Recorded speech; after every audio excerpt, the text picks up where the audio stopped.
You're listening to Trek FM. Want to join in the conversation and share your thoughts on this episode? Join the Babel Conference, our listeners' discussion group on Facebook. Just type BABEL into the Facebook search field, and we'll look forward to seeing you there.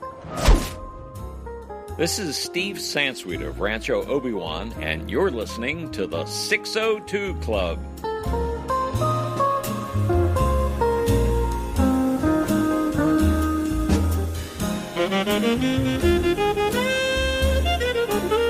Well, hello and welcome to TFM and the crossover with the Nerd Party.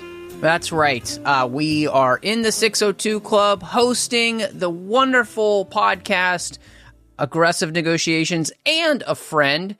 And who knows? We've actually kind of cleared out some space here in the bar because there may be some aggressive negotiations. Who knows? But I am just one of the hosts, Matthew Rushing, and I'm excited that he is with me as he is for all Star Wars podcasts in the 602 Club, and of course, over on Aggressive Negotiations that everybody should be listening to and checking out.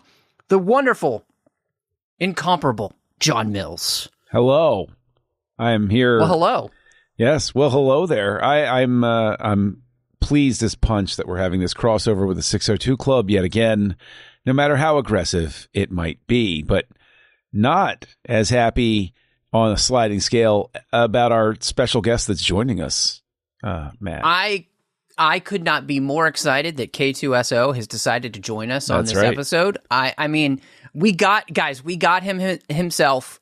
He's here. So that extra space you cleared was ceiling space. Okay, got it. Exactly. He's so tall. He's so tall. And his interpreter, Darren Moser. The man behind the droid at times. Who knew K2 was so timid? You know, I mean, he doesn't come like that across on screen, but you know, there's in real life, there's a couple backslaps I can point at that timid would not be quite the mood, but no. And there's a fresh one if you mouth off again. And he's ready for John when he mouths off about this show that we're going to talk about, which is none other than Andor Season 2. It is finished, and we are finally going to get a chance to talk about it. Before we do, find us all over the place wherever you get your podcasts, whether you're listening to Aggressive Negotiations or the 602 Club. You should be listening to both. So make sure you're subscribed wherever you do get your podcasts, and make sure you're reviewing and rating the show wherever you get your podcasts. Of course, you can find both the shows on X Twitter. We've got the 602 Club at the 602 Club and Aggressive Negotiations at the Jedi Masters. You can find both of our networks as well on Instagram and Facebook and Twitter or X Twitter or whatever we want to call it. And, of course, you can find both of the networks online at either Trek.fm or thenerdparty.com. And that's about it. We're going to dive into this episode because we have so much to talk about. And episodes, yes. I mean, we have 12 episodes in 4 arcs, which all take place during a year before the Battle of Yavin. But before we get there, guys, one of the things that was very interesting is that, you know, we're all big Star Wars nerds, and we embrace that wholeheartedly. We love it. And we knew that behind the scenes, this show was meant to be a 5-year show. So every year was meant to be a year. And so every season, we were going to be covering an entire year of Andor's life as he moved towards Rogue One. Well, they realized doing season 1, this show is taking forever for us to actually do because of the way that they were creating it. I would say it's comparable to kind of Game of Thrones style seasons where they've this massive production. And they realized there was just no way they were going to be able to complete 5 seasons of the show. I think one of them may have ended up dead. Who knows if it was going to be Tony Gilroy or Luna, you know, just from all the workload. So they decided, we'll split this second season, 12 episodes, so we'll have 4 3-part series. And I wanted to ask you guys, do you feel like that was the right decision instead of trying to prolong this into, 5 full seasons? Well, I mean, I don't know if right decision I can approach that just because it is what we got. I will say I'd rather we had 12 episodes covering 4 years than here's season 2. We still got a couple years to go and we're canceled because we ran out of money. Like, I'd much rather they finish the story and do the handoff than be upset that it was pared down. Now, would I have enjoyed, 12 episode seasons times 4? Absolutely. I would have enjoyed that. I don't know how they would have fit K2 in 12 episodes of season 5, because he's apparently very hard to write about and to insert into the story. But yeah, so I'm in a count my blessings kind of manner. That's just me.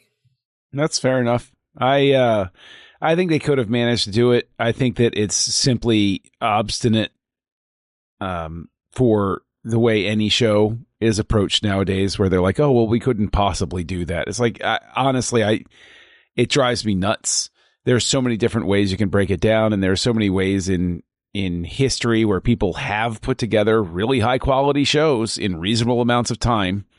And, anyway, but without even going down that road, I mean, you could have done it any of a number of ways, but, to Darren's point, yeah, fine. They chose this way to do it. So, it's just the way that they chose to do it. So it's like, what are you going to do in that case? I mean, yeah, do I think that I have the managerial chops to have shown up and shown them how to do it, quote unquote? Probably not, because that's not an industry that I work in. However, I can also tell you whether I think that you constructed your playbook properly, even though I've never played football. I can look at the way that the game goes and say, hey, this season seems like maybe you could have approached it differently. But at the end of the day, they're the coaches, and they decided how they were going to do it. Yeah, I mean, I look at it like this. One of the, I would say just about any fan of television's frustration these days is that these shows, it seems to take forever for them to get made. You think about the days when you could create 26 episodes of television in one season, and somehow you were able to do it. And, but at the same time, I know, when Andor, much more than any of the other Disney Plus shows, was made much more organically and much more like a movie than a TV show. Yeah, it's created like a movie. Yeah, and in that sense, again, I think really one of the most comparable shows on television in the last 10 years that you can kind of compare it to was the type of seasons that Game of Thrones was doing, where it has this expansive feel to it. They are truly trying to create a cinema quality episode every episode. And that is we know the show costs $600 million or something insanely crazy, just for 2 seasons. So, I think I'm right there with you, Darren, in the sense of look, if you came to the decision during season 1, yeah, there's no way we're going to be able to, or at least we don't feel like we could do this for another 4 years.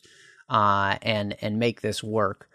I think that this is a great way to do it, and I think especially since the Clone Wars helped prepare so many Star Wars fans for this idea of arced stories in a longer form storytelling. Those later seasons where you're getting these 3 or 4 part arcs that all, they subtly connect, but that's what we're doing here. Takes me back to the DS9 days, if you want to talk about arcs. Yes. Yeah, absolutely. That was the first show I can kind of remember arcs resonating in that way.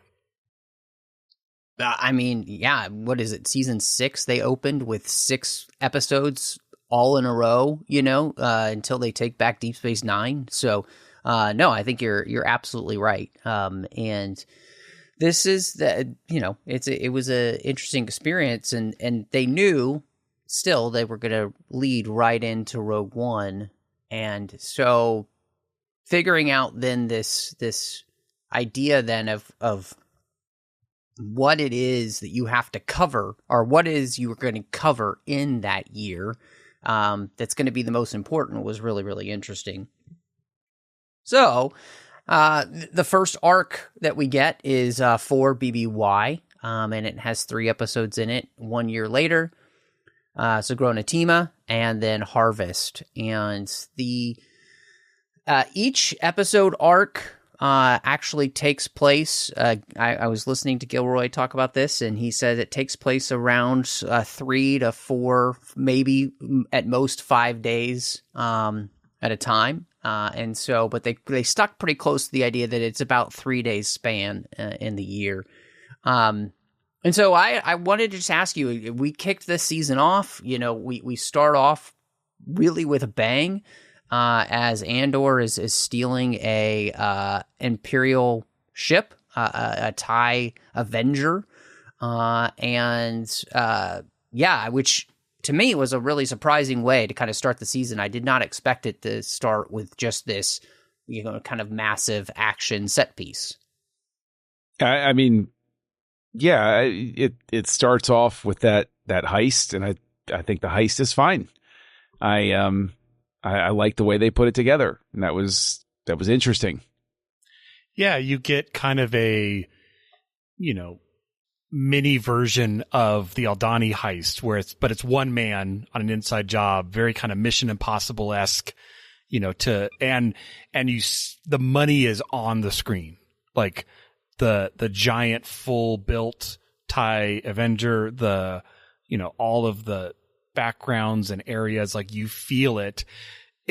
It's interesting. I kind of feel when I made a couple of notes for this season because there's so much that happens and it's hard to kind of find the chapter marks. So I look at what was the big standout event of each season, of each arc, because, it's like, oh, is it the wedding arc or is it the speech arc or things like that? And I think for me, for BBY, you kick off with the TIE fighter stealing, but it's really, I think this is the wedding arc, if I had to give it a name, because that's maybe not, again, it's not the biggest thing that happens, but you have, well, I'm talking myself in circles, but there's lots of things happening. Yeah. No, I think, I do think, Darren, though, that there's, because the rave dance at the end, that's the climax of this episode. There are 3 main storylines that are happening, which is you've got this. You're going to have the storyline with Andor and stealing the shuttle, stealing the ship, the TIE Avenger, and he's going to end up on what we'll find out is Yavin before anybody else is there. Really, you're going to have the storyline on Mina Rao with Bix and Brasso. And hiding from the Imperial inspectors that have come looking for illegals. And then I think you rightly pointed out, one of the biggest parts of this story is the follow-up to, season 1 with the wedding between, Mon Mothma's daughter and basically a mob boss's son.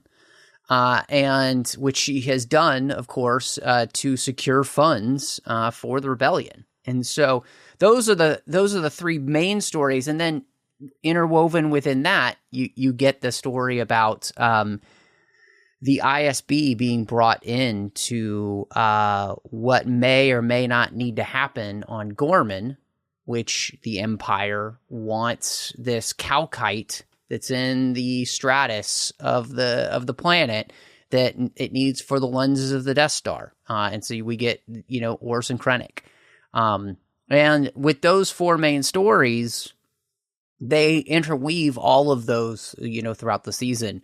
But I do think that in some ways, Darren, what you said, it really does somehow still feel like it's the wedding arc, because that's such it's really a hard big... to say, because as you described it is all interwoven, but maybe because it's like the last note, like when you're playing a concerto and the last note you hang on, like in my mind, that's Mon losing herself to the dance because she knows her friend is going to die, and like she's now in it. Like, I think, later we get an episode called Welcome to the Rebellion, but this is Welcome to the Rebellion for her. Yeah, yeah. Well, maybe that's a good idea, though. Outlining kind of the four stories. We opened up, with Cassian and stealing the TIE Avenger. And then, of course, he lands on this jungle moon with the most inept parts of the rebellion we've ever seen. And, his whole story really comes about needing to escape and try and get back to Mina Rao, not even knowing what's going on there. And so I what did you guys think of this storyline? Because whereas his story starts off with a bang, I'm not quite sure that this completely is the most successful arc of the season. You've already been mad at me about how I felt about this opening arc. So, I mean, do we want to retread that here? Do we really want to spoil the lovely time that you and Darren are having so far? I think I definitely feel like, because we're not in total disagreement about the fact that don't think you slapped my hand quite well, sir.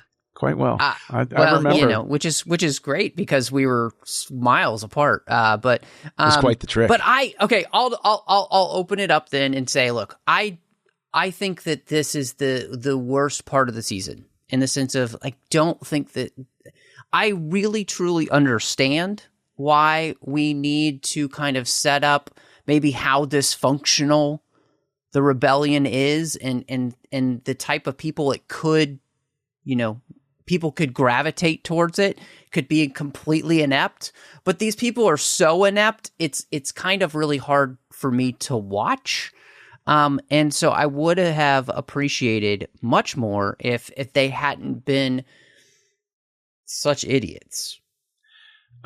Because it makes spending any time with them really difficult. I agree on that front. I think that this arc is where I knew I was going to have my challenges with the season, because the worst thing you can do for me as an audience member is give me the enough opportunity to sit there and start nitpicking. So, like, you can take any movie. You could take the greatest 5-star film. You could take The Godfather. You could take Citizen Kane. You could take Jaws. You could take Shawshank Redemption, and you could start to pick it apart. But the trick is you're so caught up in the way they're telling the story that you don't, right? So that's the whole thing. Is like, people love to, when you start nitpicking stuff, people are like, oh, well, you could do that with anything. Well, yeah, that's true. But the trick, it's a magic trick. Misdirect me. And I don't think this arc misdirected me enough to make me not want to pick it apart and say, there are 100 ways you could have condensed this, streamlined this, and told it quicker and gotten to the point a lot faster, and brought things together in such a way that it was much more focused. It feels very disjointed. I think that's my biggest problem with this, is I get the point. I get what they're trying to do, and they're setting everybody up, and it's a year, blah, blah, blah, all that nonsense. But I was bored in this arc largely, and I was frustrated because of the fact that I was given the time to sit there and say, if you had taken these two parts and found a way to bring it together and streamline it, I would have stayed in it. And it suddenly felt like they were taking their time. And this gets back to that question you opened with, Matt. This first arc, I sat there and I said, oh, this comes across like something they didn't know how to condense. because we, like you said, we all, hold on. Oh, see, Matt's shaking his head. It's not a visual medium, folks. He starts off by saying, we kind of agree. And now that I'm going into my complaints about it, obviously I'm wrong. But I'll wrap it up by saying, yeah, each of these 3 episode arcs was supposed to be like a whole season. And what it comes across in this first 3 episodes for me, and at other points during the season, was that there were certain they weren't willing to streamline certain things because they wanted each arc to function in a certain way, because there were certain things they didn't want to let go of. And I just think that there were a lot of opportunities they missed as a result. I mean, you could also say, and this, I don't begrudge this for the whole show, because you can definitely tell certain 3 episode chunks work much better than other 3 episode chunks. And so it's like they put themselves in this box, which I mean, you know me, I love my constraints, my rules. Okay, we got 3 episodes. This is how we're going to tell it. It's going to be like 24. This is the most important 5 days of the year, and everything's going to happen right now. Because we don't want to, and I prefer that too, like, and then a month later, title card, and then 6 weeks later, a title card. Like, I think that would have killed the pacing. But I think, yeah, there are some arcs where it doesn't fit as well. It sounds like what you're kind of saying, John, is they don't want to kill their darlings. Like, they have so many chess pieces that they need to get moved forward, and it's taking us a while to get the board moving, which, again, I'm a little more lenient on it, as I'm just kind of sitting here with popcorn for the ride, but I see your point.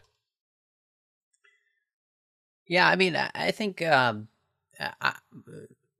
don't feel that sense for the overall arc. I only feel that sense for the one storyline, and that's definitely let's pick that apart, because let's pick that apart. Yeah, because previously you were saying, like, really the only part of that arc that you don't like is you just don't like that the people are that inept. Is that right? Is that exactly? Yeah, because one of the things that really helped, I think, was when I was rewatching the season and kind of in some ways realizing that these rebel cells are all a interesting microcosm of the stupid infighting that we've been seeing in the Senate, and with the Imperial officers jockeying for positions and power, right? And so that they're still susceptible to many of the same problems that we've seen, that are actually going to, kind of ruin the Empire in the end. I mean, as we get to the last arc, one of the main downfalls of the Empire actually becomes an Imperial officer's overreach because of her own selfishness and selfish desire, to have the credit for taking down Axis, right? So that's interesting to me. What I think I would have been more interested in is that if both of those cells on Yavin didn't just feel so stupid and actually felt more like they had a legitimate reason to kind of have to butt heads, but they truly just come off as like rent-a-cops that are, I mean, just awful. And so, but just to pin you down, that's the only issue you have with the arc. Yes, the rest of this, the storyline on Mino Rao, I think, is phenomenal. I think the storyline for the wedding is exceptional, and I think the storyline that we're setting up with the Empire is fascinating, because in some ways it's a wonderful mirror for what happened to Cassian's planet at the beginning. Like, he's from a planet that was strip mined and ended up being destroyed. And so knowing that the Empire is willing to do that again, this time to utilize it even more to their benefit is just, to me, really fascinating. So again, it's really just this one storyline, and to me, it's like I just need it to be rewritten a little bit, and I think it would come off better because, as Darren mentioned, and I'm the same way, I'm just enjoying being in the. To me, season 1 captured me, and I have said this to you before, but I love marinating in the world that they've created and just being there. So what they're doing is I don't need it to be sped up. I don't need it to get to the point faster because the point is actually to just be able to experience the lives of these people in day-to-day moments. I'm not saying faster. I'm saying that getting things But you kept condensed. saying that you want to get to the point quicker, and it's like, that's not the point of this show. That's not how they're doing it. That's not the point of any story is what? What is the point of any story, any piece of entertainment that I'm watching? Make money. Well, there you go, Darren. That's exactly it. Which you can't do on streaming, which is why we had to condense this to 2. The search for more money, which will be coming to theaters in 2027. I'm like Guy Fleegman from Galaxy Quest. I'm just happy to be here. So, I will say it was interesting watching I want to keep saying Harvest, like the Harvest Planet. I know it's Mina Rao, but in our other podcast, John and I have together, when we talk about movies, we just covered a lot of Tarantino pieces. And we recently did Inglourious Bastards, and I got many similarity vibes to the Imperials, wandering through the countryside on their little future tank, inspecting the homestead. Like, it was very, very, like, you could see the parallels they were drawing for sure in that with like occupied territory. And I think that's one of the benefits of Andor is it's always drawing parallels to history in general. And a lot of, but not to half step back onto Cassian's part, it kind of felt like they didn't know what to do with him in this arc, because it's like, okay, this awesome, get the tie, and then it's like, but we can't have him show up at the planet we haven't spent any time at, for a couple of days, because otherwise none of that happens. Like, it's almost as if it would be better to have all the Mina Rao stuff, and we don't see Cassian until like he gets it, and then he goes straight to the. I'm not saying we have to cut the whole Yavin part, but it's a pacing thing.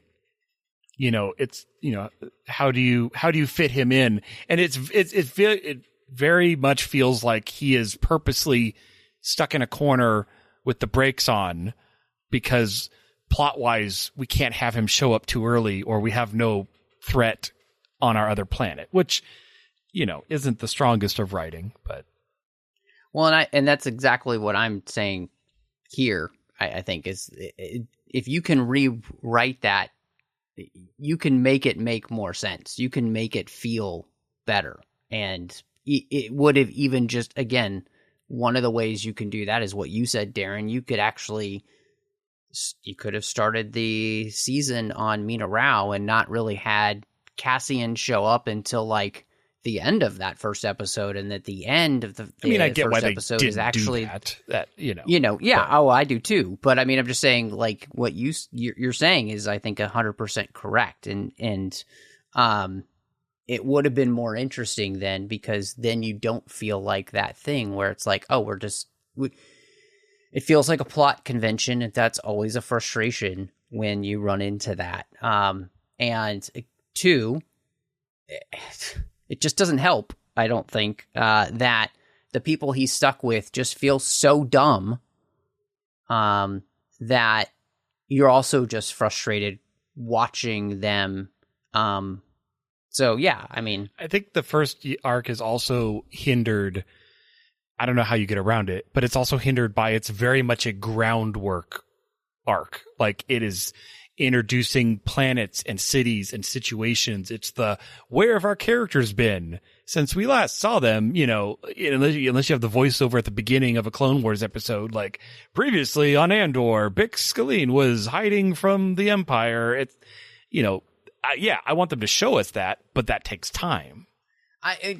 Speaking of Mina Rao and the whole storyline there, a lot has been made of that storyline, especially with the scene between Bix and the Imperial officer who tries to rape her.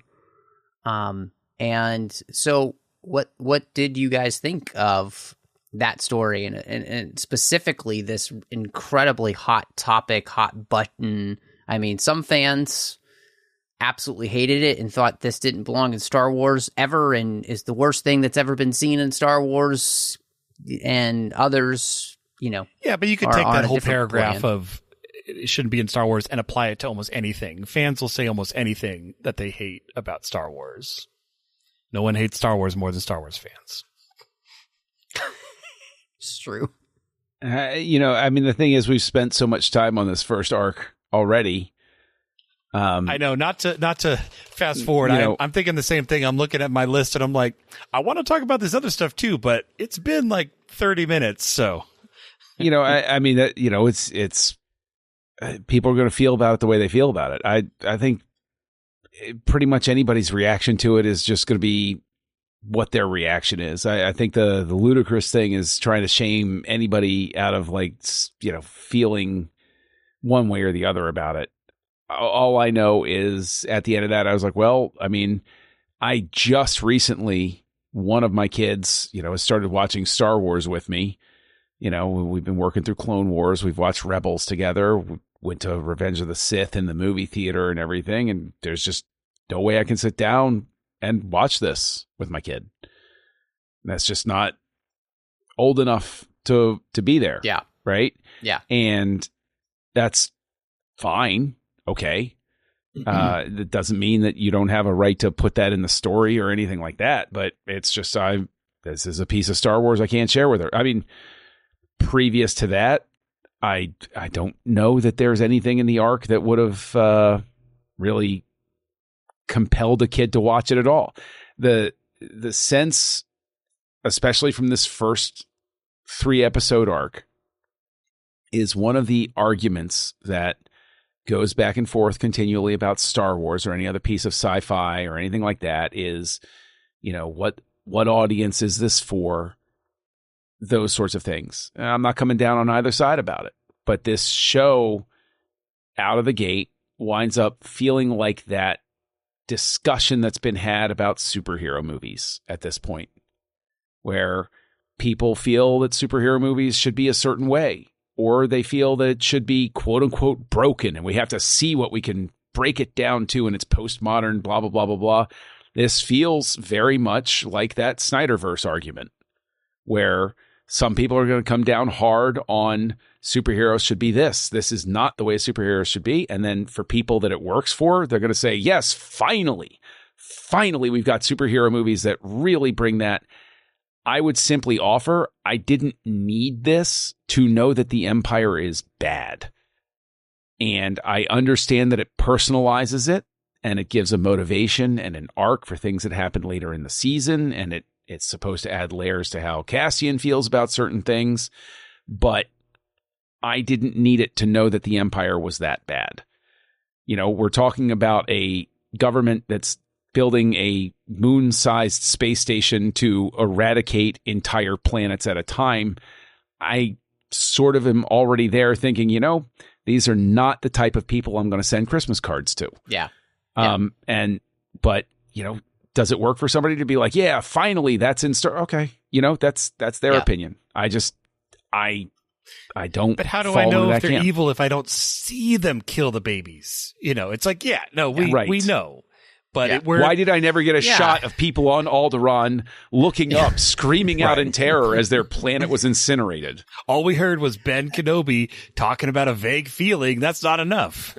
So abstract. So abstract. Yeah,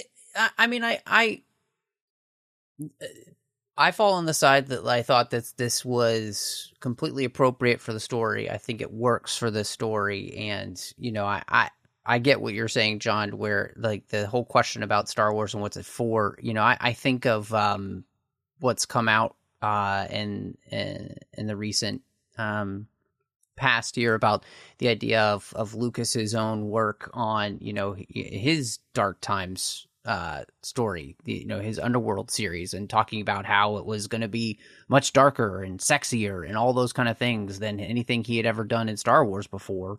And so, we have no idea what those scripts look like. But just the fact that that's the way that McCallum described them. Okay, that's really interesting to me. And so I also think the Clone Wars showed that there's a real dark side to Star Wars that we've seen play out in that show. There's a real dark side in Episode 3. So that movie is very dark. But one argument that I would say, to that whole scene is, there is something to be said for seeing the very visceral evil, the death of billions on a planet that you just watch destroy that you've never met or whatever. Yeah, that it's very ethereal, and we all get that it's bad, but seeing that this is the type of badness that happens all over the Empire is, I think, really impactful. And I think it makes the evil of the Empire much more personal to all of us in that sense. And so therefore, I think it's completely legitimate and valid to be seen. And it works specifically for this story that they're telling, which is all about that evil of the Empire, which, completely chimes in with what they're about to do to Gorman. So yeah. I will say there's also in this arc, to kind of wrap it up, there's also poignant deaths in each arc. And I'd say the two that I think of in this one is blanking on name, but his buddy from Ferrix. Like Brasso. Yeah. Like that was again, you want to imagine Brasso like being on Yavin, and part of the cause is like, nope, that's as far as he went. Yeah. And then the other I think of is, it's off screen and it's highly implied, but the Tay coma. Tay. Yeah. And again, Andor, and when I say Andor, I mean the series as opposed to Cassian. It doesn't waste deaths of main characters. Like they're pushing our other characters forward in different ways. So on the death meter, we got 2. I mean, there's been more dead, but those are the 2 I think that stand out the most in this arc. Yeah, I kind of love that he became Fredo. To use the Godfather reference, I thought that was great. And yeah, I mean the whole wedding arc was just, I think, phenomenal, and in that sense, I love what it does for Mon Mothma, because it's like, there's no going back for her at this point, right? The moment that she knows that her friend has been killed, like, she's in it completely. There's no returning for her, which is why I thought, the end with that dance where she just is like, she kind of breaks with the pressure that she's been under for the last, 15 years of the Empire, or 14 years of the Empire, and being in the Senate, and now it's just like it became too much. And so she has this one moment where people aren't going to look at her too weird if she just like completely loses it. And then she has to pull herself back together for the rest of the season and the rest of these years. And I just thought that was great. So, okay. Well, like you guys mentioned, we've talked a lot about Arc 1, and we got Arc 2 with 3BBY. And we really kind of continue the story, especially, with Gorman, really comes to a head, the storyline with the Empire, and kind of making something of the Cyril arc, with him and Drea, and a little bit of a closing in, I think, on even Luthen, right? And some of his machinations kind of backfiring. So, where were you guys with 3BBY? Yeah, I feel it's almost easier to talk about the arcs of character in each season versus like what happened in the first episode versus the third episode, because it's all together. Like you could almost watch it as a movie. They're really four movies. Exactly. And yeah, I mean, I loved the bits of Saw we got. That I think is like all the parts at Saw's partisan hangout was what I think we wanted from that first arc of like, oh, this is a different rebel group and they're functioning differently and their leaders going off the deep end. And I know we'll get there, but for me, this arc culminates with the art gallery scene where they're trying to get the listening device out and Krennic's there so good. And, chewing the scenery like he always does. But we didn't talk about Cyril and Deidre very much, although we got some great bits in the first movie. I'll say movie, but of with his mom and all of that. And I think the thing that I took away the most from 3BBY was, here are these actors playing these characters and they get to jump time. And I know in some interviews they talked about that. Like that's a very rare thing. People don't usually get to revisit characters and act as if a lot of time and a lot of events have happened. It's usually like, oh, it's tomorrow. So that was fun to watch all of the way they portrayed that. And yeah, like you said, like Luthen's starting to unravel a bit and, Saw is starting to go off the deep end.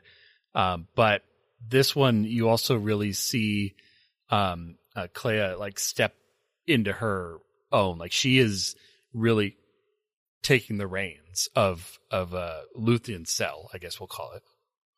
But what do you think of this arc, John? It's fine. Only way to go up from arc 1. So yeah, it's fine. I still, I wasn't nuts for it. I mean, I'll never throw shade toward Forrest Whitaker as Saw Gerrera. Love him in the role. Think he's great.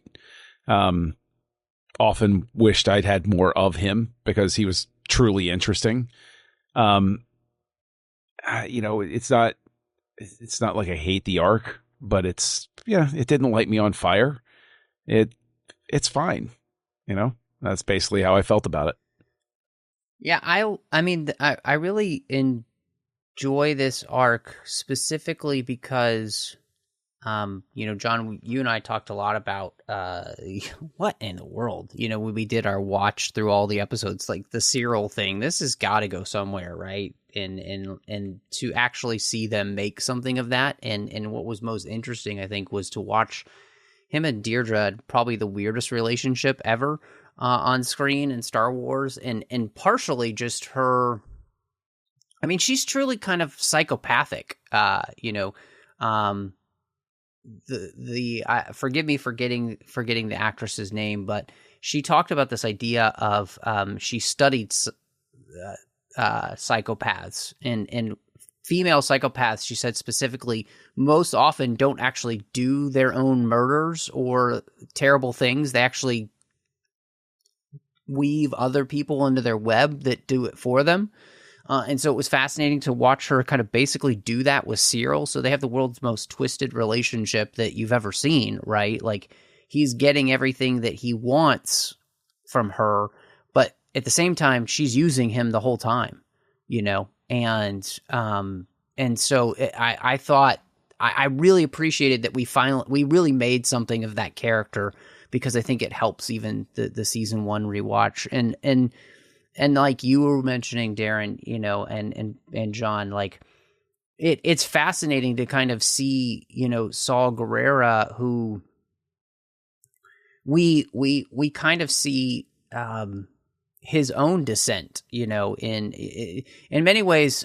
There's this weird mirroring that happens between him and Luthen, as in throughout this series, they're both kind of going to descend into their worst angels of their nature, right? Which is going to end up destroying them in the end, right? Saul will live on into Rogue One, but Luthen will meet his end by the series. And part of that is because he can't change, and neither can Saul. But he knew that from the beginning. I mean, one of the greatest speeches from season 1 was Luthen's, I'm paraphrasing slightly because I don't remember it exactly, but it's basically, I work towards a sunrise I know I'll never see, and and in a way, like, we all knew that. Like, we all knew Luthen was not going to live past this season.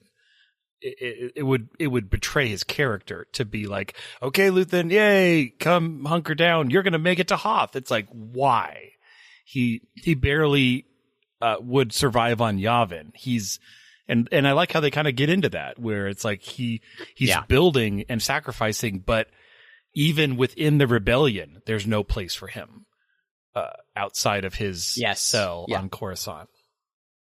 Well, because in some ways, this whole arc really feels like a Le Carre story. And in that, he's the spy master who, he has to be in control of everything. So, no, I completely agree with you, Darren. And lastly, just for this arc, one of the big things that happens is, Bix has been struggling, obviously, with her trauma because of Dr. Gorst. And we get Andor helping her find a way to get her revenge.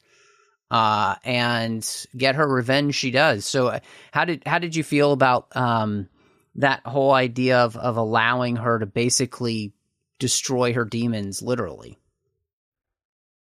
I mean, there's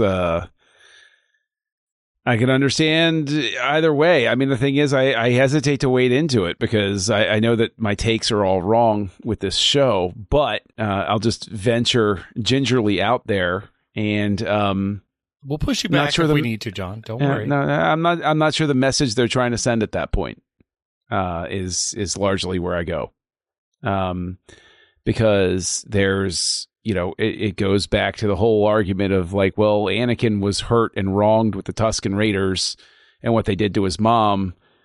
So are we making an argument that his slaughter of the tribe was correct because they were all guilty of it, right? But at the same time, I know it's a very distinctly personal sort of thing. And are they trying to get her to a point where it's like she can close that chapter and move on now? Like, I'm just not sure what they were trying to say. That's an interesting point, though, John, because without the Force and talking about the Force and the light side and the dark side, which, is said every 5 minutes in normal Star Wars, that's true. You have her, killing the source of her, terror, and never is it like, oh, Bix, why did you do that? You're going down the dark side. Like, no, there's none of that. Like that doesn't even cross anybody's minds. It did kind of feel like eating your cake and having it too, or whatever that saying is. But where, yes, we want to show the impact of her sleepless nights and her trauma and her struggle and all of that. But we also want to be able to tie off that arc. She kills him. And now we're never going to have to talk about that again. It doesn't become a through line really past this point. Yeah, I mean, I would say at least the way that I read this is that, Andor comes to confront Luthen, and he is furious about him messing with Bix in Bix's state. Right. And I read this as one of those things where Luthen is doing what he needs to do to keep Andor and Bix in the game. And he needs Bix fixed. He needs Bix well for Andor to keep going. Right. But therefore, they get their revenge on Dr. Gorst I think that's, the question you raise of the morality of it is excellent, because that is a question that we should ask. And, what we've seen that this person has done, and what we learn, I think that makes this kind of interesting. They don't necessarily even know, but the Empire wants to expand this person's research so that they could basically use this torture on anyone and everyone. And so, when we're talking about the morality of it, yeah, they killed this guy, but he's about to inflict this on who knows how many more beings in the galaxy. And so by taking him out, the greater good argument, basically. Yeah, exactly. So again, I think that's the kind of the beauty of the show, right? The whole point is to make that discussion of what you referenced it, Darren, is the whole speech that Luthen gives. I am forced to use the tools of my enemy. And we see that over and over again of that happening, right? I mean, one of the most blatant examples of that is the repurposing of K2SO, literally a tool of the enemy, and so, yeah, he's funny and everything, but, that's who he was. And so I find that to be one of the beauties of the show, is that it doesn't make these questions easy, and it makes you as an audience have to wrestle with them, right? And it would be nice to see the characters wrestle with them from time to time, outside of Luthen giving a speech in the previous season. But I think that is happening all of the time with these characters. I mean, Luthen himself is wrestling with. Even Clea is wrestling with this. We see that in her backstory. We see Andor wrestling with this. We obviously see Bix wrestling with it, because she's not only dealing with the torture that she suffered, but she's also dealing with having to defend herself and take a life, and what that means for her. And we see Cinta dealing with that in all that she's been called to do, in her relationship with Vel, and the fact that she didn't make that more very of a priority. Briefly, just in time for Vel to die in a very clever. Cinta to die. So whatever. Yes. Yeah. Okay. So, oh no, I mix up Vel and Cinta. You're right. All of my opinions invalid. We knew what you meant, and she's definitely in the key person that died this arc. Just so yes, key person that died this arc.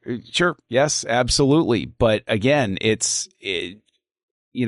thing is, this is one of the things that makes it tough. Is I know that I'm apostate among certain circles of Star Wars fans for not being in love with every decision that this show made. But if I go back to that, I'm like, okay, well, this feels like another thing where if it had been given the proper amount of time for these two characters to develop further on screen, instead of saying, hey, remember that person? Yeah, we're going to kill her now.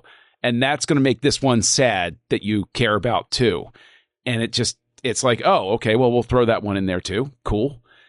And that is, I think, just a product of the fact that they were like, okay, well, we were going to spend 4 years telling all of this. So, let's make it all happen, and we'll get there.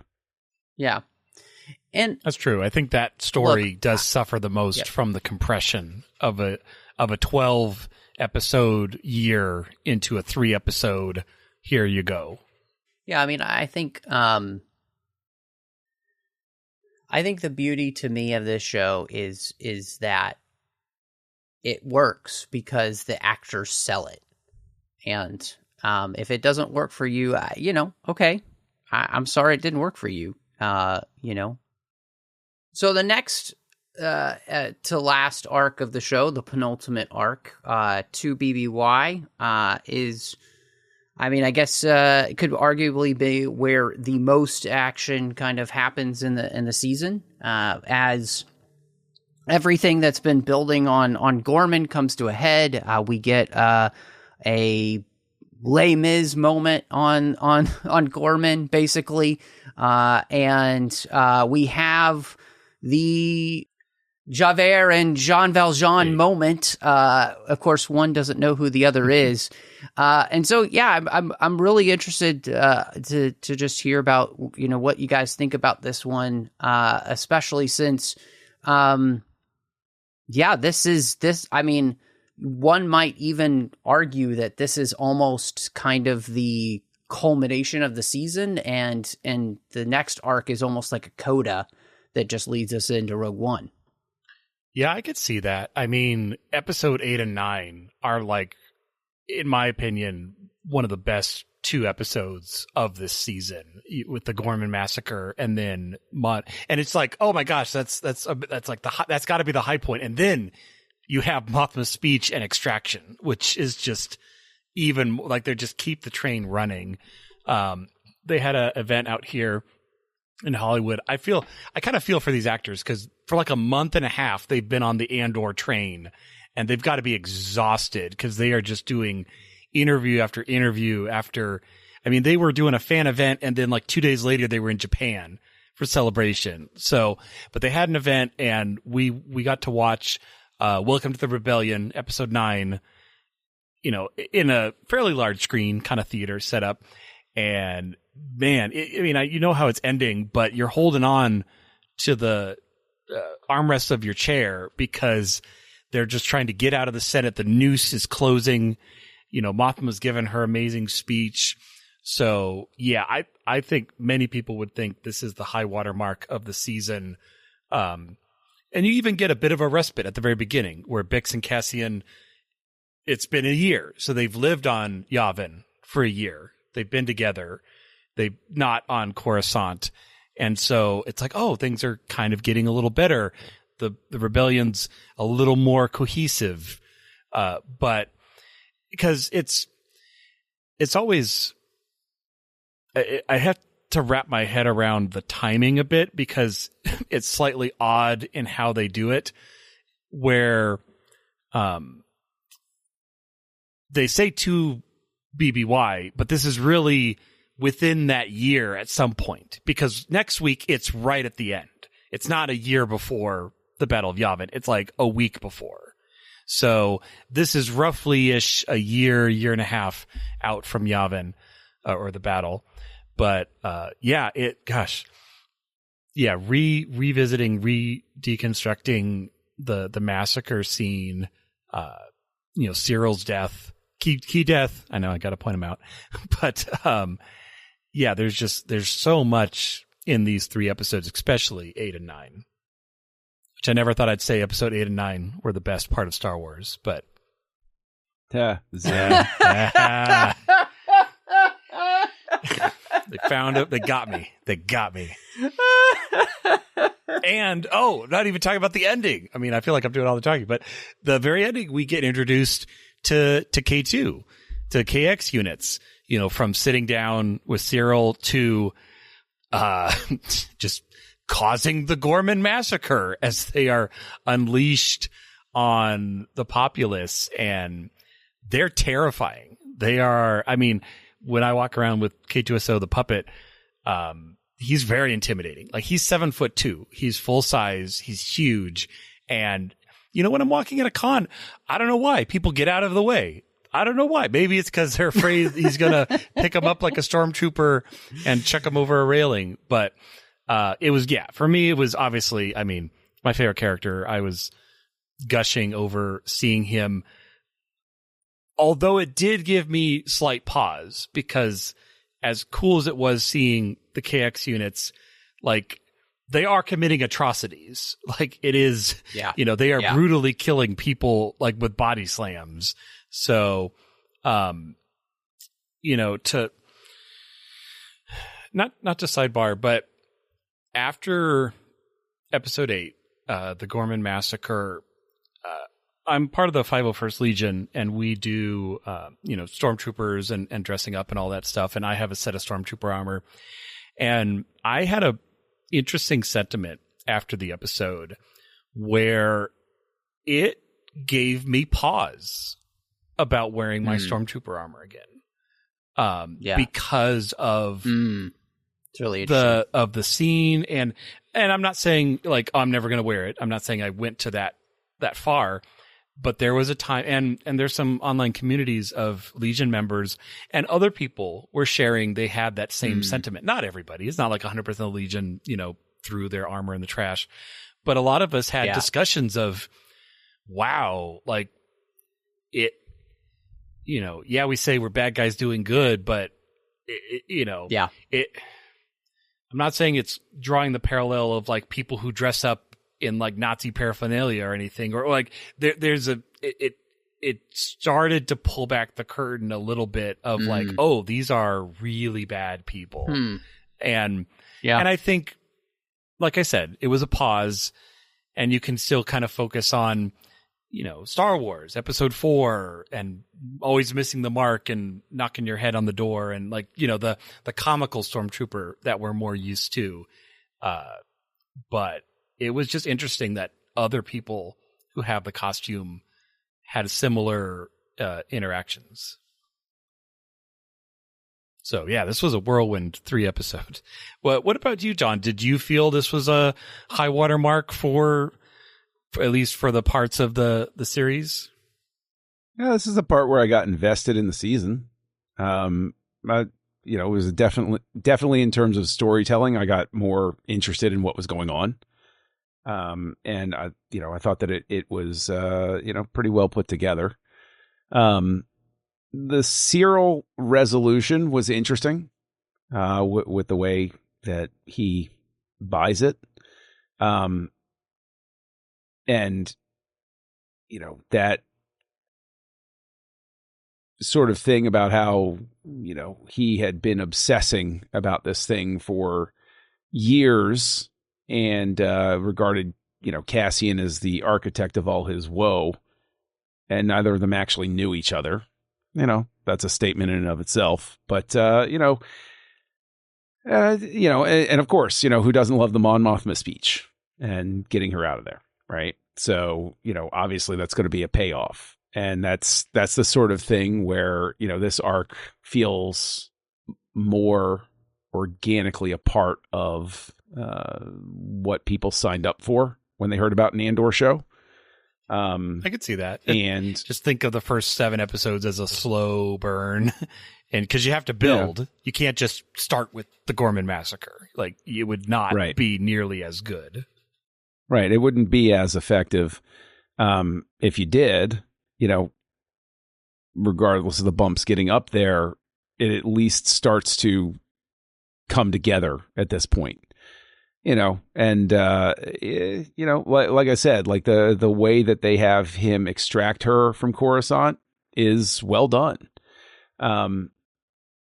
Some of it gets to what I don't care for in some of the production design, but that's just sort of like descending into those particulars. But, just the way that it plays out, it's well put together.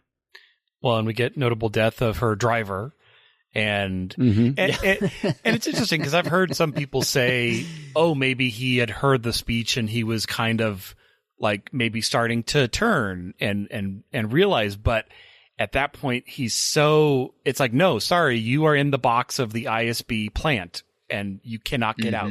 Like even if you changed your mind, he's going to shoot you.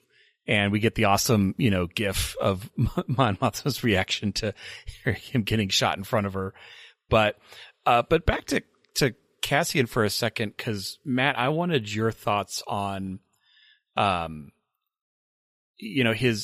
talk about his death and the "Who are you?" I mean, it's the episode title, but I almost feel like we've moved past.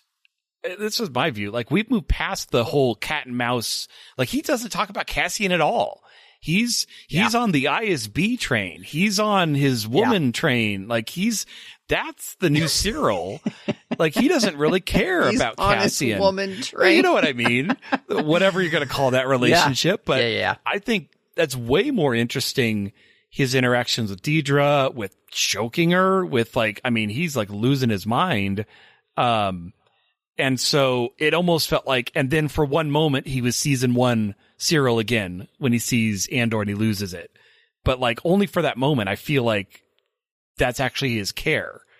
But that was how I kind of viewed it. Did you see it the same way? Did Cyril kind of evolve into ISB Cyril, or was he always looking for, oh, this is helping advance my, like, Deidre is constantly looking for Axis, no matter what. But I felt like Cyril at least wasn't shown constantly looking for Andor, not like season 1.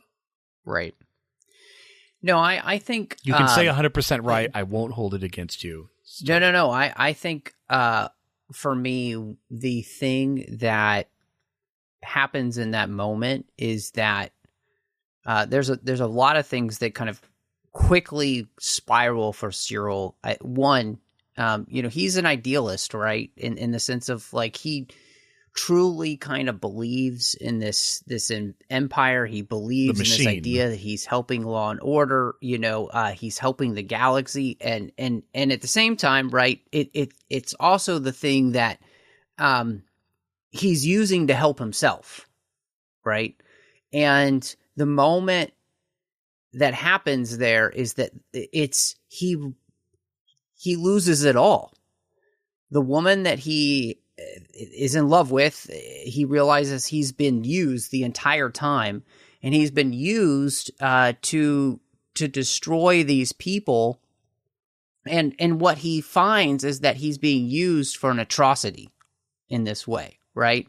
And I think you could tell he was connecting with him. He was connecting with the Gormans. Exactly. Like he was still getting information, but there's little hints of like flirtation and because he has always seen himself as a man of the people, even in his corporate days, not corporate, his corporate days. Yeah. But, when they're both, Deidre and Sierra, that is such an interesting, tragic story because, when Deidre's all like, it's going to be perfect, sir. We're going to get to go back to Coruscant and live the life we want. And you're just like, what planet? Oh, I know what planet, but what planet are you living on right now? Because you are so out of touch. Both of you, they are not communicating. They don't know each other's love language. They need counseling so bad, but. Well, and I mean, the point of this is really interesting, and I'm glad you brought it up, Darren, because I think it really does bring something interesting to light. We really truly kind of see the way in which the way that's the parenting of somebody can have a massive impact on who they are, right? Cyril is obviously looking for acceptance in all the wrong places because he has this terrible mother, Alderaan, right? Who is awful, and is nothing but critical, and yet he is her entire life somehow, right?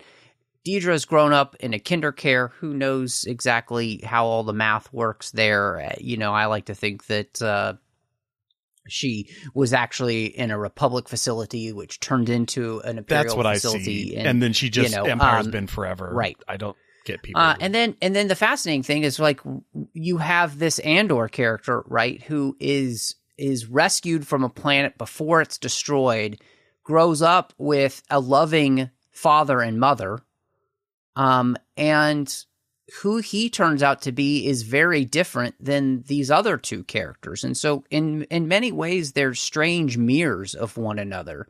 That moment that like Cyril has lost everything. And so instead of them doing this kind of like cliched moment of a redemption arc for him, he snaps the moment he sees Andor, and of course it makes sense for him to snap when he sees Andor, because he then can put all of his rage and blame on Andor, as if it's his fault, right? And then, the moment that he then realizes that Andor doesn't even know who he is, it's like, it's the greatest moment of injustice in his life, right? And so, I think that's an incredible moment. I mean, I would posit that this arc is one of the greatest things that Star Wars has ever done for me. I mean, just personally, it is the way in which the tension's built is so perfect, and again, it feels so Les Mis in that sense, and to watch the Empire just destroy this planet, and what's crazy about that, right, is that they're actually destroying this planet because they need, quote unquote, need something from this planet, and then we're going to watch them in A New Hope destroy a planet just because they can. They don't need anything from Alderaan. It's just because they can to send a message.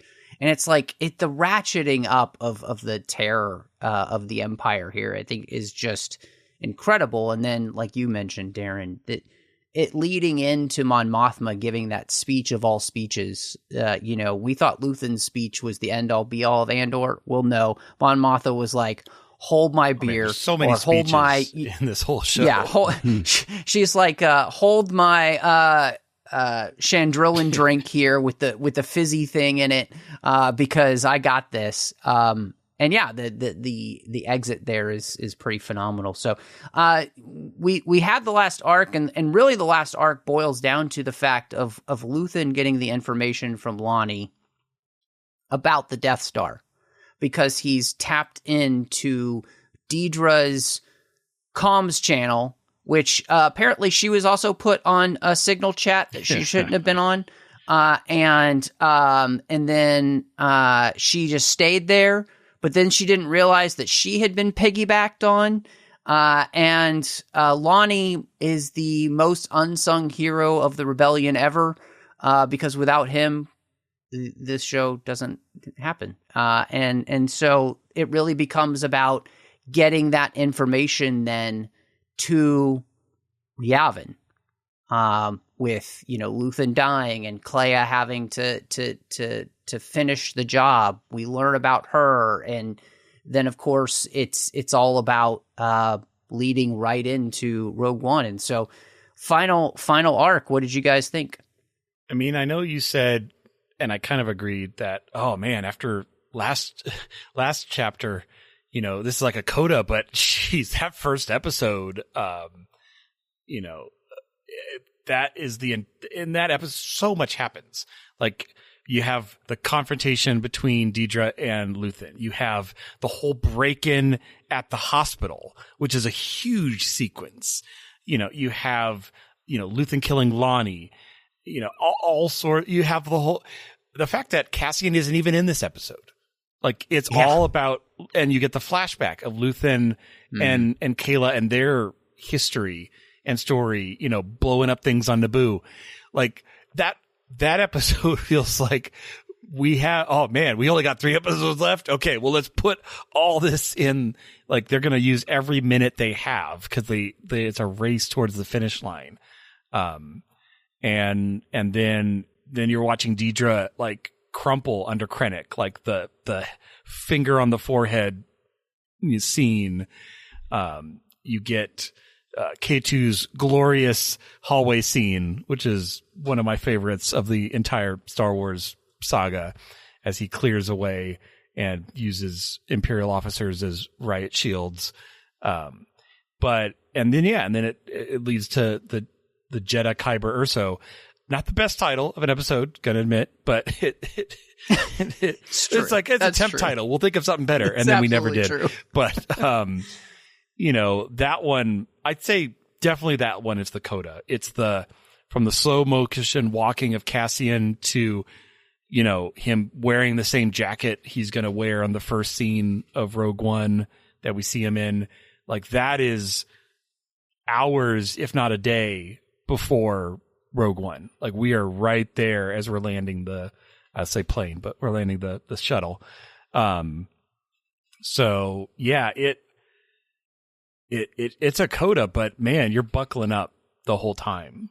But I don't know. What did you think, John? Did this feel like a coda 3-part? Did it feel too jammed? Like, we have so much to do because our backs are against this wall of Rogue One that we have to dock at? Yeah, I thought the final arc was good. I felt one of the best parts of it was I finally got the Krennic that I thought would have worked better and probably originally existed in Rogue One, because we all know that was constructed very differently, and this Krennic comes across like the Krennic that was originally there, that got neutered a little bit in the final cut of Rogue One, where it was like there was some missing menace to him, and it was nice to have the menace added so that, obviously it's constructed so that when you see Rogue One, he has a little bit more bite to his character. So they obviously use this opportunity to, address that. And it made him infinitely more interesting. Obviously, who doesn't love seeing a backstory on a character like Luthen? I found, intentionally or not, that the fact that if you look at the what's referred to as the European cut of Highlander, Clea's origin story of how she meets up with Luthen is basically the same, not one-to-one, but virtually the same as how Rachel and the Highlander get to work together, and she grows up with him from childhood. Which, if they did that intentionally, then kudos, because I picked up on it. If they did it unintentionally, then we obviously all watched the same movies growing up. So either way, it works. But I liked the way the final arc came together. I wasn't necessarily crazy about specifically how it ended. The specific sequence of events, and I think probably what I was reacting to was after a certain time marker in the last episode, I said, okay, I know everything that's coming up here because they have to put this character in this shot and this character in this type of shot. And it just, it fell along those lines, and that's not a negative or a positive. It's simply, that's the constriction that they were in. Right. And, so, again, but it's the box you're in, to borrow a phrase from you. And, so the final arc works well. And I think from my perspective, it works well specifically because Krennic I think he really gets to shine in this arc. He finally became that really up close and personal bad guy that I wanted to see. It's interesting. I mean, we're not diving into Rogue One because we didn't got time for that. But if we had this level of Krennic in Rogue One, I think you could have gone without Tarkin. You wouldn't need another big bad shadow, because Krennic is terrifying. Like him, his influence on the bureaucracy, he has a ton of power, but yet we still get subtle moments like with him and was it Gorst? No, that's not the name. Partagast. Yes. I was gonna say it's got a big long name, and I was trying to remember. But yeah, him and Partagast, like their scene. Oh my gosh, like where they kind of drop the facade for a moment, and they're talking using first names of like, "Hey, hope we make it through. What's gonna happen?" Because they both feel like the end is near. And I mean, to even Partagast's death, which is such a subtle death, but is shot amazingly. I think to me, as you guys were talking about Krennic, I was just kind of thinking about, him specifically as the character, and he has throughout this whole season, right? He's come off as this incredibly arrogant and powerful character, right? And part of that is because he's behind the scenes on the most secretive, top secret thing that the Empire has been working on for who knows how many years. We actually don't know quite how many years, but it's been a long time.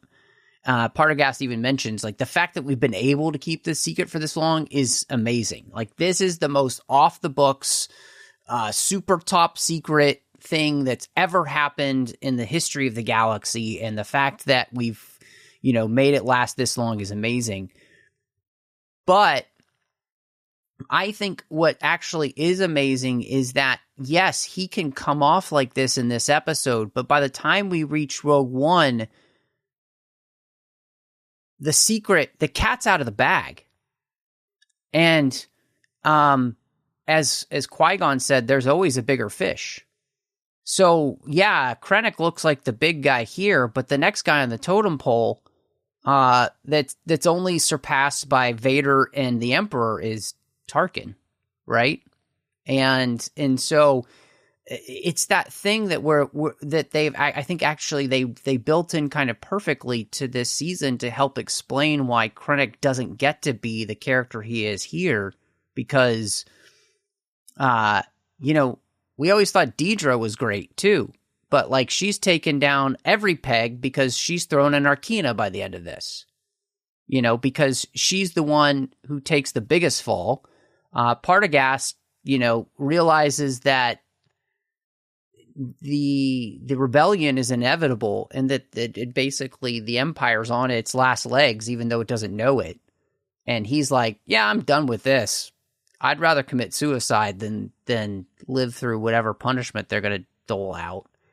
And then, obviously the rest of this whole arc is really just about setting up Rogue One, right? To get us to the point where we're going to get there. I found the most interesting part about this is that that 2 BBY, 1 BBY are the first introductions that we get of at all of spirituality and the Force through the Force healer, which I loved and I thought were really great additions because then this episode kind of what ends Andor kind of doing the montage walk, right, is Bail Organa telling him, may the Force be with you. And in these last 2 years, it's like there's been this slow progression of the Force kind of finding its way back into the story, which, of course, Rogue One, it's going to be there because of Jyn and her parents, especially her mother, with the Kyber crystal and her belief in the Force in some ways. And then, of course, it bursts back onto the scene when Luke comes on the stage, right? And so I kind of love the way in which Gilroy was able to kind of work that back into the Star Wars saga and show that it's as the rebellion is growing, so is this idea of the Force that has been squelched out by the Empire, or at least they thought they had squelched it out, right? But it can't help but still exist. And so I really love that. And this arc I thought was like, to me, the most moving thing is watching the backstory of Luthen and Clea. And what's interesting is Clea is very much a mirror. We don't realize this until that episode, but she's a mirror for Andor, right? Andor gets parents who love him, raise him well. Clea gets Luthen, who raises him like a revolutionary from the moment that he has her. But this arc, we also see that she's kind of also the string puller. Like, yeah, he's kind of, we've always thought he's the boss of boss, but she kind of is in a lot of ways. They feed off each other in some ways. Yeah. I agree. So, I wanted to ask John, you're talking about the Force healer, and, I think one of the big things for Andor is everyone is like, hey, look, Star Wars without lightsabers and Jedi and Force, like, it can be done and it's still good. Did you miss those aspects, John, or did you wish that there had been more Force religion of Star Wars, or was it okay to take a break from that? No, I mean, obviously, so long as the story's well told, who cares? It's it is what it is. And it doesn't matter whether a character is constantly bringing it up. We're supposed to be in an era where people are more cynical about those sorts of things. So I understand why there wouldn't be, emphasis on it. It makes sense for these characters. They're not people who have lived with Jedi around them for their whole lives. They're not people who have necessarily seen that. We meet Han Solo in A New Hope, and he's skeptical that the Force even exists. And so, it's fitting for the time period, as it were, for people not to be necessarily, all in on the Force. I mean, it's one of those things where you can also debate it out because, Dodonna says in A New Hope, then get to your ships and may the Force be with you. So obviously there is some sort of spiritual element strongly at play with, at least the older generation that is populating the base because they know you're older Jedi than me, and stuff John. like I that. had no idea. Right. You never brought Right? that up. Exactly. Ever. Yeah, no. In all of our hundreds of episodes. I was talking about Donna. I wasn't talking about myself. But I'm saying like it creates it creates an interesting thing because everybody's cynical, and then we're going to jump right into Rogue One and A New Hope, where you get exposed to people who are more attuned to it. So it's it doesn't ultimately to me matter.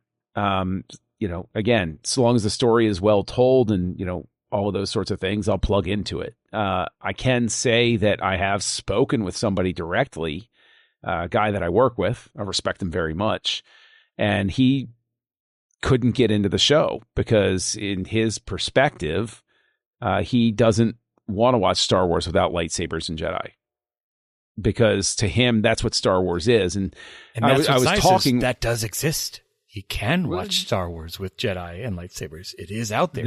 It didn't get erased when Andor aired. And he wasn't claiming that it did. He's just saying that like he's not going to plug into Andor, and because from his perspective, and it's everybody's got their different opinions and everything. But while I was talking about it with him, I asked him to expound on it, and he's like, "Well, I can get non-Force stuff with these sorts of things in other shows." He's like, if I'm coming to Star Wars, I'm there because I want that thing. It's like I go to Burger King for burgers, and I go to, although I'm not advertising for Burger King. I go to X franchise for whatever. Although if Burger King wants to, support our show, right, please do. There you go. And I go to Blaze Pizza because I want pizza, and I don't mix the two. And so it was his perspective that like I go to Star Wars for those things because I can get these things elsewhere. And so he didn't see a specific benefit to that. And, of course I was like, okay, I understand what he's saying. And I just said to him, I was like, well, let me know if you ever come back to it. But he stalled out at like the second or third episode because he was like, once he saw that he wasn't going to get that, it wasn't of interest to him. And so it's like, I think that, there's going to always be a contingent that's like, well, why would I watch it without that? I'm not in either camp. I'll watch anything that's well constructed, sort of thing. So, yeah. I mean, because we both like. That's valid, though.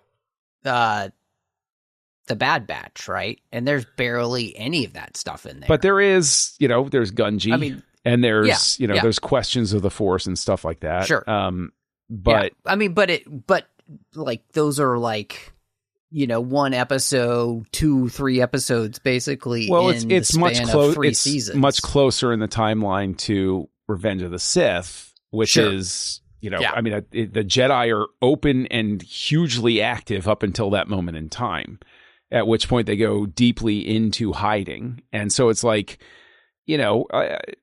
your point, Darren, there's stuff going on that's being told in this same general time period between films where there is addressing why the Jedi aren't as apparent. And, there's been plenty of material that talks about, like any regime, the Empire would change the curricula so that there would, be no there would be no revisiting of history. The books would be rewritten. So yeah, it makes sense. No, totally. Yeah, no, I think it's a great question, Darren, and I think that does make for one of the most interesting parts of the series in that sense of like truly seeing how much the Jedi have become, kind of a myth, a legend. And almost forgotten because of the work of the Empire, and so, I mean, as any series of television, 12 episodes as big as these are, we could talk for hours, but I think I'm really interested, to see where we end up with the ratings. And so, Darren, as the guest, we're so excited that you were here. Where do you land then, knowing that you do not give half stars? Where do you land? Everyone knows that. Yes, is this a scale of 5? But, I forgot we're rating this, but 5. We'll do 5. I mean, I give it a 5 for what it did, for what it accomplished, for, I want to rewatch it. It has some of my favorite characters in all of Star Wars. And I'm not just saying that because K2's looking over my shoulder like he's really mad. But, no, is it perfect? No. Can I still give it a 5 if it's not perfect? Yes, because I enjoy it. I will rewatch it. It expanded the universe in an amazing way. And I hope we get more, not more as in Andor season 3, but more as in more flavors of Star Wars. Because I think Star Wars can only be greater if we get different flavors of things coming out. Wacky stuff, fun stuff, serious stuff, droid stuff, animated stuff, all of it. It's a great time to be a Star Wars fan. Yeah. What about you, John? I mean, the last 6 episodes are basically the season for me. So I can't see myself revisiting the first 6 episodes really. They just never clicked for me. And be that as it may, the back 6 were, they had bits, they had interest. There were specific moments that I really enjoyed that I thought were good and poignant and worked very well. So basically, since I'm splitting it halvesies that way, out of 5, I'll give it a 2.5 because there's a half. No, Darren, I give half stars. I don't care what you say. Darren is shaking his head. Well, that's just because Darren's really, really hardcore about this half star nonsense, but I'm not. I'll give it 2.75 stars or 2.23 stars if I want to, Darren. K2's judging you, John, as a look of judgment right there. K2 can judge me all that he wants to. I don't care. But yeah, so since I'm splitting it halvesies, I'm going 2.5, which is half of 5. Yeah. I like what you said, Darren, and I really resonate with it, which is you mentioned how you want more Star Wars flavors, right? And I resonate with that as well. I don't want all of my Star Wars to be Andor. And to me, John, you and I have talked about this many times on the 602 Club and on Aggressive Negotiations. But one of the things that I think the Clone Wars really did for all Star Wars fans is to prepare us to be able to see all different flavors of Star Wars in many different types of genres. And Andor is one of those, right? We both also really enjoyed Skeleton Crew. Totally different flavor, right? And so I don't need all Star Wars to be in this vein. I don't think it needs to be. But for me, Andor seasons 1 and 2 together, I would consider an absolute masterpiece. Season 2 specifically, I think, like you, Darren, I have some quibbles with this season, especially with that first arc. But beyond that, in those quibbles, the rest of the stuff completely carries me. And this is an absolute 100% stone cold masterpiece of Star Wars storytelling. And I love it. And I can't, I've watched it twice now. And in all honesty, I'll rewatch Andor, I think, many times. I love it. And I'll be really interested now, possibly to maybe revisit Rogue One and talk about it maybe in light of Andor at some point, because I think that the show now recontextualizes, obviously, in the best way, that movie. And so, but we're so glad that you joined us here. And so, Darren, let everybody know where they can catch up with you and see your incredible work on droids like K2SO and L3 and your cosplaying. And I mean, you're just a builder extraordinaire. So where can people find you? Oh, thanks, Matt. Yeah, they can find me at drsci-fi.com. I have links to my socials as well as pictures, blogs. I probably need to get back to updating my mission list. It's probably a couple of years out of date. But yeah, I post a lot about droid creations and events that I'm going to. A lot of fun playing in the Star Wars playground. And it's definitely true that if you build it, you get to do cool stuff.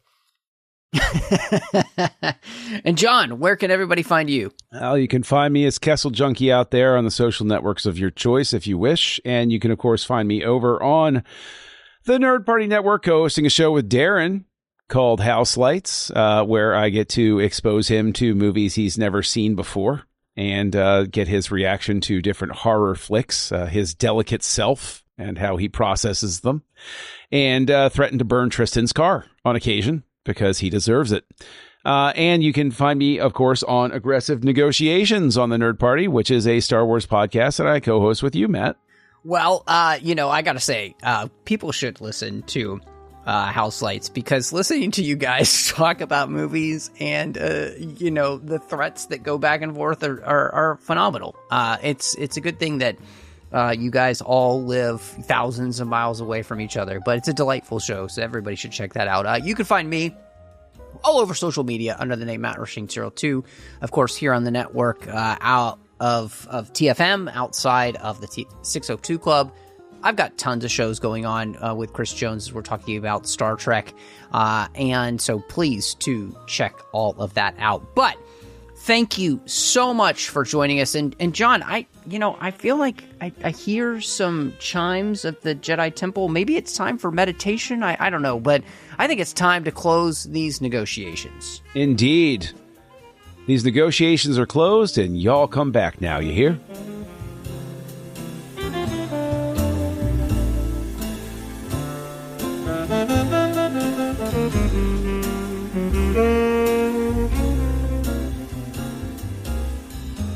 Thank you.